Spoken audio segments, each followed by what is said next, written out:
Welcome friends. ඔයගොල්ලෝ එකතු වෙලා ඉන්නේ TechView LK YouTube channel එකත් එක්ක. අද මම කතා කරන්නේ ෆෝන් RAM සහ කම්පියුටර් RAM අතර වෙනස ගැන. සහ ඒකේ ටෙක්නොලොජි එක මොකක්ද කියලා මම අද මේ වීඩියෝ එකේ කතා කරනවා. ඉතින් ඔයගොල්ලෝ දන්නවා RAM කියන්නේ මොකක්ද කියලා. RAM කියන්නේ Random Access Memory. ඒ කියන්නේ తాවකාලික මතකය. හොඳයි. PC RAM වල වර්ගය තමයි DDR. DDR කියන්නේ Double Data Rate. ඒක තමයි ඒකේ සම්පූර්ණ තේරුම. DDR කියන්නේ කම්පියුටර් වල තියෙන RAM වර්ගය. ඒකට උදාහරණයක් විදිහට DDR2, DDR3, ඒ වගේම තමයි තව DDR4, DDR5 වගේ ඒ වගේ වර්ග තියෙනවා. ඉතින් මේ PC RAM ගොඩක් ස්පීඩ්. මේවා RAM එකෙන් RAM එකට වෙනස් වෙනවා. මේ RAM වල හොඳ performance එකක් තියෙනවා. මේ RAM වලට වැඩිපුර ටිකක් power එක යනවා. ඉතින් ඒක ප්‍රශ්නයක් වෙන්නේ නැහැ මොකද කම්පියුටර් වල කූලින් සිස්ටම් එකක් තියෙන නිසා ඒක ඇත්තට ප්‍රශ්නයක් වෙන්නේ නැහැ. ඒ වගේම තමයි ෆෝන් වල තියෙන RAM වල වර්ගය තමයි LPDDR කියන වර්ගය.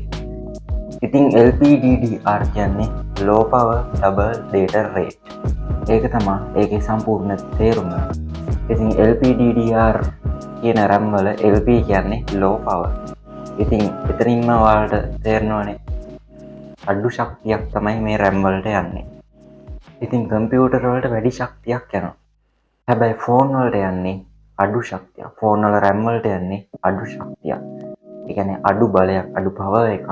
ඒක නිසා ෆෝන් වල RAM එකට වැඩි කරන්ට් එකක් ගන්නෙ නැහැ. ඒක නිසා බැටරි බහින එක ගොඩක් අඩුයි. PC එකේ තරම් ෆෝන් එකේ RAM එක ස්පීඩ් නැහැ. හැබැයි ෆෝන් එකට ඒ RAM එක ප්‍රමාණයි. කම්පියුටර් වල DDR වගේ ෆෝන් වලත් ෆෝන් එකේ RAM එකේ වර්ගයක් ඒ තමයි LPDDR4X, LPDDR5 වගේ විදිහට. කම්පියුටර් වල නම් RAM එක වැඩි කරගන්න පුළුවන්. හැබැයි ෆෝන් වල RAM එක වැඩි කරගන්න බෑ. මොකද ෆෝන් වල RAM එකක් එක්ස්චේන්ජ් කරන්න බෑ. RAM එකක් රීප්ලේස් කරන්න බෑ. හැබැයි කම්පියුටර් වල RAM එක රීප්ලේස් කරන්න පුළුවන්.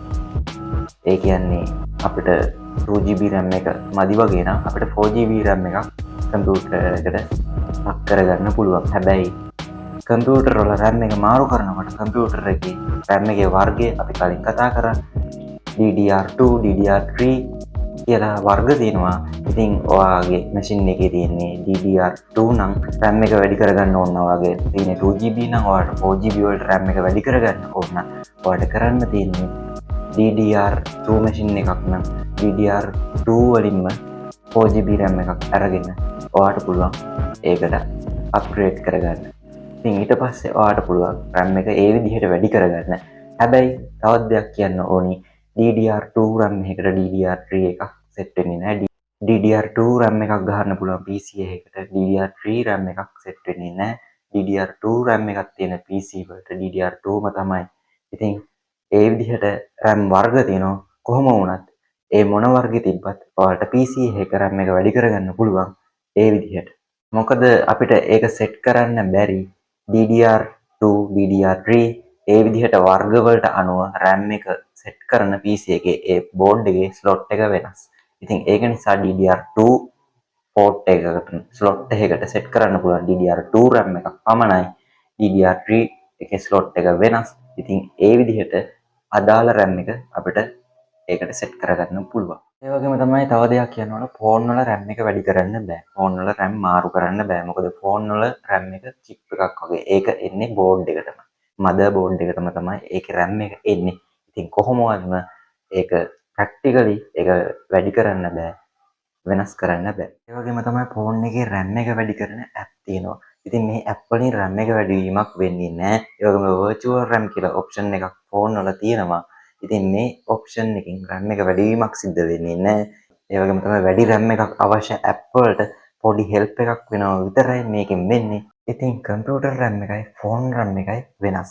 ඉතින් කම්පියුටර් එකකට ෆෝන් RAM එකක් සෙට් කරන්න බෑ කොහොමද? ඒ දෙක සම්පූර්ණයෙන්ම වෙනස්. කම්පියුටර් RAM, ෆෝන් RAM මේ දෙකේම කාර්යය එකයි. නමුත් ඒ RAM වල ටෙක්නොලොජි එක වෙනස්. ඉතින් අද වීඩියෝ එකෙන් කතා කරේ කම්පියුටර් සහ ෆෝන් වල RAM ගැන. ඒකේ ටෙක්නොලොජි එක ගැන. ඒ අතර වෙනස මොකක්ද කියලා. ඉතින් වීඩියෝ එකත් එක්ක එකතු වුණ ඔයගොල්ලෝ හැමෝටම ගොඩක් ස්තුතියි. channel එක subscribe කරන්න, වීඩියෝ එකට like එකක් දාන්න, ඉතින් වීඩියෝ එක share කරන්න. එහෙනම් හැමෝටම සුබ දවසක්.